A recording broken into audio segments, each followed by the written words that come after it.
Hello everyone, welcome on my YouTube channel Aradhyan's Tutorial Hub. Students, in this video you are going to watch congruency of triangles and this is part 1 of this chapter. So watch this video carefully. Congruency, you know what is congruency?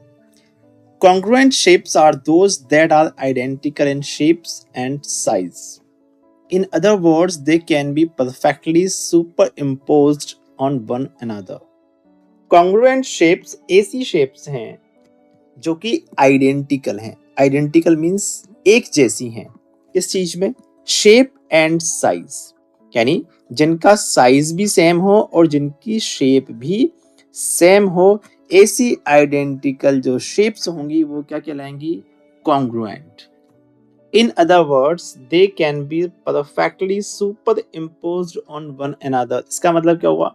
अगर उन shape को अगर आप एक दूसरे के ऊपर रख देते हैं तो वो कैसी होंगी? सुपर इम्पोज्ड मीन्स एक दूसरे को वो कवर कर लेंगी, है ना. उनके जो एवरी पार्ट्स, जो भी चीजें होंगी, उनकी साइड्स, एंगल्स, जो भी होगा वो सब कैसा होगा? बिल्कुल एक जैसा होगा. तो ऐसी शेप क्या कहलाती हैं? कॉन्ग्रुएंट शेप्स कहलाती हैं. Whenever identical objects have to be produced, the concept of congruency is used in making the cast. अब हम ये कहें कि मैथमेटिक्स में हम कॉन्ग्रुएंसी या कॉन्ग्रुएंट शेप्स को क्यों पढ़ रहे हैं, क्या इसकी नीड है? Whenever identical objects have to be produced, यानी जब भी हमें कोई आइडेंटिकल ऑब्जेक्ट्स, एक जैसी चीजें जब प्रोड्यूस करनी होती हैं तो उसके लिए हमें क्या क्या इसकी जरूरत पड़ती है? उसकी कास्टिंग की. उनकी जो डाई होती है उसको कास्ट करने के लिए हमें कॉन्ग्रुएंसी का कॉन्सेप्ट यूज करना पड़ता है. जैसे आप जानते हैं आइस ट्रे. आइस ट्रे में जो भी आइस क्यूब्स होती हैं उनकी शेप कैसी होती है? सभी की एक जैसी होती है. उनकी शेप एक जैसी है, उनकी साइज एक जैसी है, क्योंकि यहाँ जो भी इसके पार्ट्स हैं वो कैसे हैं? आइडेंटिकल हैं शेप एंड साइज में. सिमिलरली अगर हम कोई और दूसरी शेप की बात करें, देखें आप यहाँ पे एक ये मोल्ड दिया हुआ है, सिलिकॉन मोल्ड. यहाँ से आप जैसे कोई टॉफी है या चॉकलेट्स आप बनाना चाहते हैं, उसके लिए जब काम में लेते हैं तो आपने देखा होगा इस तरह की शेप जो पहले से ही बनी हुई आती है मोल्ड्स में. तो यहाँ से क्या होता है? बिल्कुल जो भी पीस निकलेगा हर पीस कैसा होगा? एक जैसा होगा, आइडेंटिकल होगा शेप में और साइज में. तो कॉन्ग्रुएंसी की जो नीड है वो हमारी डेली लाइफ में कहीं ना कहीं हम देखने को मिल ही जाती है. नेक्स्ट हम देखते हैं इस चैप्टर की ओर चलते हैं हम, जहां हम पढ़ेंगे कॉन्ग्रुएंसी ऑफ ट्रायंगल्स, यानी हम ट्रायंगल्स के केस में कॉन्ग्रुएंसी को देखेंगे. When two triangles are congruent it means all their corresponding sides and angles are equal. यानी अगर हम किन्हीं दो ट्रायंगल के कॉन्ग्रुएंट होने की, उनके कॉन्ग्रुएंसी की बात करते हैं, इसका मतलब हो गया उनकी जो भी करेस्पॉन्डिंग साइड्स है और एंगल्स हैं वो सभी क्या होंगे? इक्वल होंगे. और शॉर्ट में से हम लिखते हैं CPCT means corresponding parts of congruent triangles. For congruency of triangles, out of 3 equal parts, one has to be a side. जब हम ट्रायंगल के congruency की बात करेंगे तो वहां पर हम हमेशा 3 चीजों की बात करेंगे कि 3 इक्वल पार्ट्स को चेक करेंगे और इन 3 इक्वल पार्ट्स में से 1 पार्ट क्या होना चाहिए? साइड. अदर पार्ट्स क्या हो सकते हैं? एंगल्स. लेकिन कम से कम एक साइड तो उनमें इक्वल होनी चाहिए. अगर वो साइड, एक साइड भी इक्वल नहीं है, इट मींस वो जो ट्रायंगल्स होंगे वो कॉन्ग्रुएंट नहीं होंगे. And symbol of congruency is this. This symbol is used for congruency. यहाँ पर एक एग्जांपल हम लेते हैं. There are two triangles PQR and ABC. ये दोनों ही कॉन्ग्रुएंट हैं. कैसे? देखिए यहाँ पर PQ 5 centimetre, AB 5 centimetre. QR and BC both are 3.5 centimetre. PR and AC 6 centimetre. तो कॉन्ग्रुएंट होने के लिए इनकी सभी साइड्स इक्वल होनी चाहिए.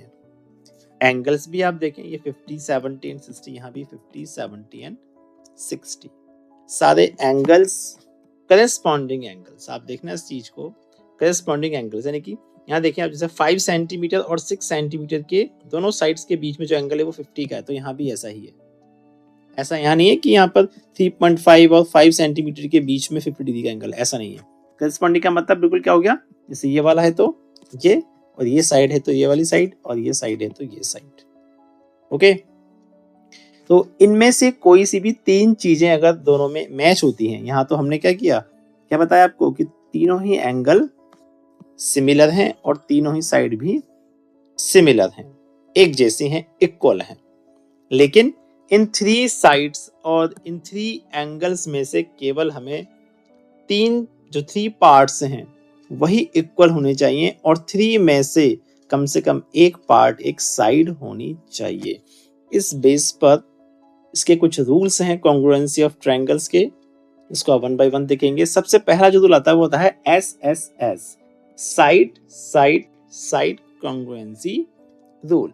If all 3 sides of one triangle are equal to all 3 sides of another triangle, means एक triangle की तीनों साइड्स अगर किसी दूसरे ट्रायंगल के तीनों साइड्स के इक्वल है, then the triangles are congruent.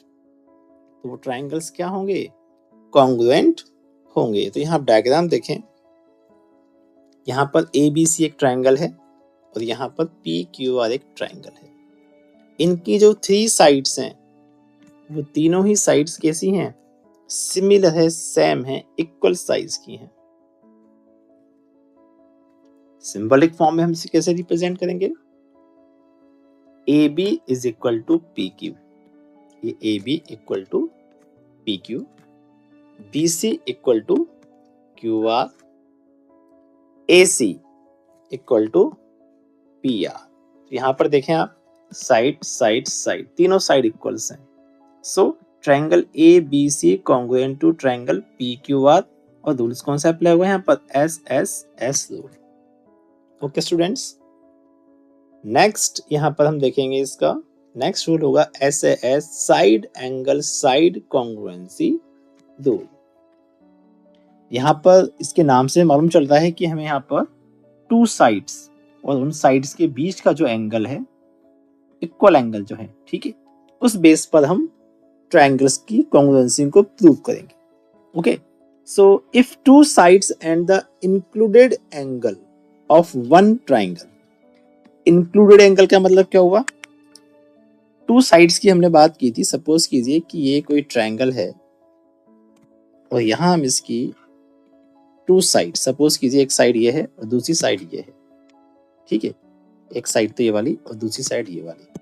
तो इन दोनों साइड की से जो एंगल बन रहा है इसको हम बोलेंगे इंक्लूडेड एंगल। तो जब भी ये टर्म आएगी आप समझ जाएंगे, इंक्लूडेड एंगल का मतलब है कि उन दोनों साइड्स के बीच में बनने वाला angle are equal to the corresponding 2 sides and the included angle of another triangle. यानी जब एक ट्रायंगल की दोनों साइड और उनके बीच का एंगल किसी दूसरे ट्रायंगल की दोनों साइड्स और उनके बीच के एंगल के इक्वल है, जब तीनों ही इक्वल होंगे, then we can say these triangles are congruent. Okay, diagram के थ्रू आप देखेंगे, जैसे यहाँ पर ट्रायंगल है AB एंड C, ओके, और एक और ट्रायंगल है PQ एंड R।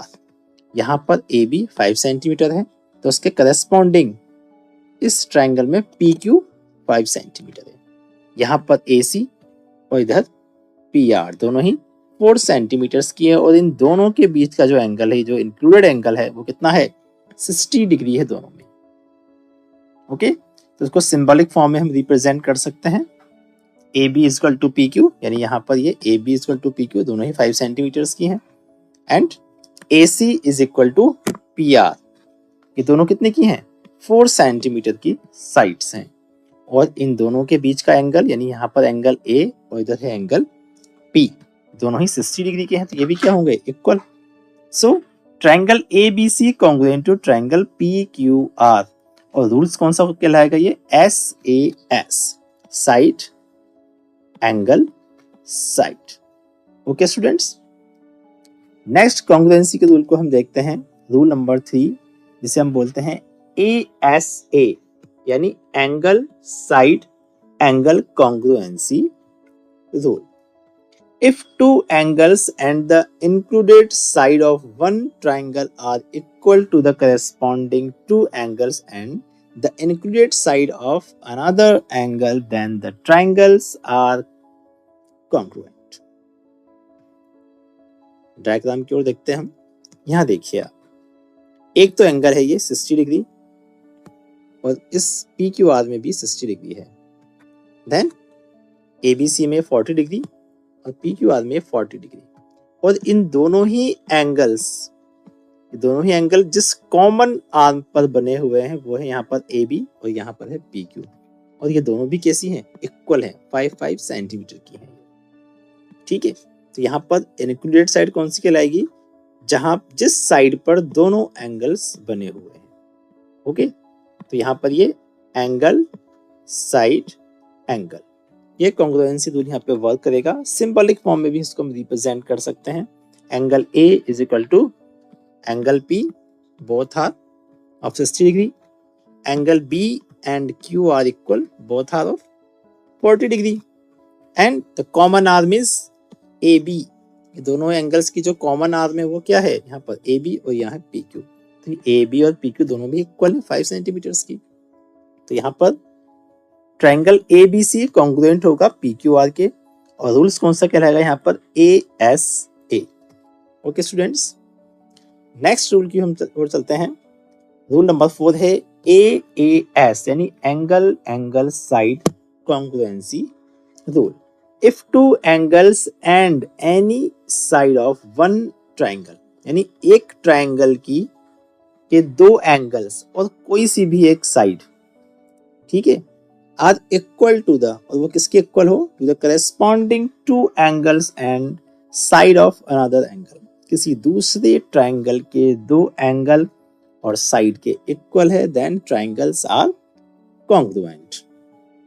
डायग्राम देखें आप, यहाँ पर देखिए इस ट्रायंगल ए बी सी और पी क्यू आर में एंगल ए 60 है तो यहाँ पर एंगल पी 60 है, एंगल बी 40 डिग्री है और एंगल क्यू 40 डिग्री है। लेकिन यहाँ पर जो इंक्लूडेड साइड है वो हमें यहाँ पर गिवन नहीं है, कोई दूसरी ही साइड यहाँ पर इक्वल है। तो इस केस में क्या होगा? इस रूल को हम बोलते हैं A A S, angle angle side. Okay, symbolic form में इसको रिप्रेजेंट कर सकते हैं। Angle A is equal to angle P, similarly angle B is equal to angle Q and A C is equal to P R, यानी यहाँ पर ये side इसके इक्वल है। और यहाँ पे शुरू क्या बोलेंगे हम?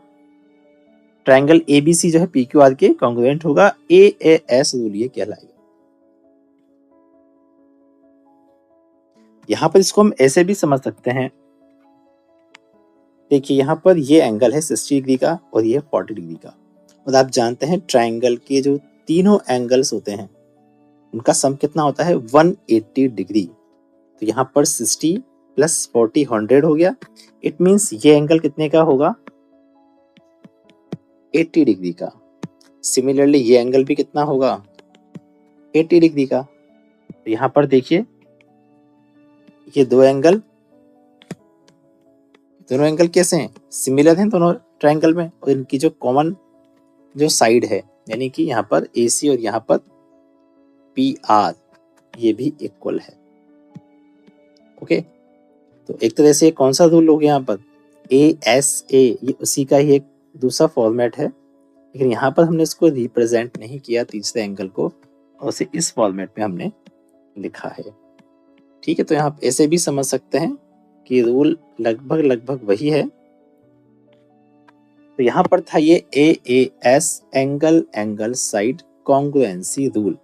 यहाँ पर साइड ये भी हो सकती है, या फिर ये जो BC वाली साइड और यहाँ पर QR था ये भी यहाँ पर गिवन हो सकती है। यानी इंक्लूडेड साइड की हम बात नहीं कर रहे हैं, उसके अलावा दूसरी साइड भी अगर इक्वल है तो भी वो कॉन्ग्रुएंट होते हैं। ओके स्टूडेंट्स, एक और इसमें जो रूल है उसको हम देख लेते हैं, जिसे हम बोलते हैं RHS, right angle hypotenuse side. यानी यहाँ पर राइट एंगल, ये जो कॉन्ग्रुएंसी रूल है, किस पर काम करेगा ये? राइट एंगल ट्रायंगल पे या राइट ट्रायंगल पे ये काम करेगा। यहाँ पर एक राइट एंगल होगा, 90 डिग्री का एंगल होगा, देन हाइपोटेन्यूस होगा जो लॉन्गेस्ट साइड है, और एक तो इसकी एक अदर साइड हो सकती है परपेंडिकुलर साइड। ओके, तो यहाँ पर भी तीन चीजें हम बात करेंगे, राइट एंगल की, हाइपोटेन्यूस और इसकी एक साइड की। इस बेस पर भी हम ट्रायंगल को कॉन्ग्रुएंट प्रूव कर सकते हैं। This rule is specific to right angle triangle. तो ये बात मैंने आपको पहले ही बता दी है। राइट एंगल्ड ट्रायंगल का क्या मतलब हुआ? ऐसा ट्रायंगल जिसमें एक एंगल कितने का होगा? 90 डिग्री का होगा। इफ द हाइपोटेन्यूस, हाइपोटेन्यूस क्या होता है? लॉन्गेस्ट साइड होती है इसकी। If the hypotenuse and one side of a right angle triangle are equal to the hypotenuse and one side of another right angle triangle, then the triangles are congruent. ये देखिए diagram में यहाँ पर ABC एक right angle triangle है और यहाँ पर PQR भी एक राइट एंगल ट्रायंगल है। राइट एंगल ट्रायंगल क्यों है? क्योंकि यहाँ पर एंगल A और यहाँ एंगल P ये 90 डिग्री के एंगल है, और 90 डिग्री के एंगल को हम क्या बोलते हैं? Right angle. तो एक तो ये राइट एंगल कॉमन हो गया, इसमें इक्वल हो गया, ठीक है। इसके बाद ये BC एंड QR ये क्या है? इसकी hypotenuse, longest side of right angle triangle, ये भी हमें गिवन है, ये भी इक्वल है। और इसके अलावा या तो ये साइड होती जो उसका बेस है या फिर ये वर्टिकल, ठीक है। Both are perpendiculars, so we can take any side of between AB और AC, इनमें से किसी भी साइड को हम सेलेक्ट कर सकते हैं जो भी गिवन होगी। तो एक तो 90 डिग्री का एंगल हो जाएगा इसमें इक्वल, हाइपोटेन्यूस और एक साइड। इसको हम सिंबॉलिक फॉर्म में रिप्रेजेंट कर सकते हैं easily. Angle A equal to angle P which are of 90 degree. BC equal to QR, BC के यहाँ पर हाइपोटेन्यूस, तो यहाँ पर हाइपोटेन्यूस इक्वल हो गया राइट एंगल, ठीक है। तो राइट एंगल हो गया, ये हाइपोटेन्यूस हो गया। तो नेक्स्ट क्या है यहाँ पर? AB equal to PQ। AB क्या है? इसकी एक साइड है, PQ के इक्वल है, ये हमें गिवन है, तो ये साइड, तो RHS ये रूल यहाँ पर वर्क करेगा। और इस बेस पर हम कह सकते हैं कि triangle ABC and PQR congruent, और ये RHS रूल कहलाएगा। तो स्टूडेंट्स, उम्मीद है आपको सभी कॉन्ग्रुएंसी के रूल समझ में आ गए होंगे। कमेंट करके जरूर बताइए कि आपको वीडियो कैसा लगा, और चैनल को अभी तक सब्सक्राइब नहीं किया है तो सब्सक्राइब जरूर कर लें और अपने फ्रेंड्स को शेयर जरूर करें। मिलते हैं नेक्स्ट वीडियो में। Till then keep watching Aradhyan's tutorial hub.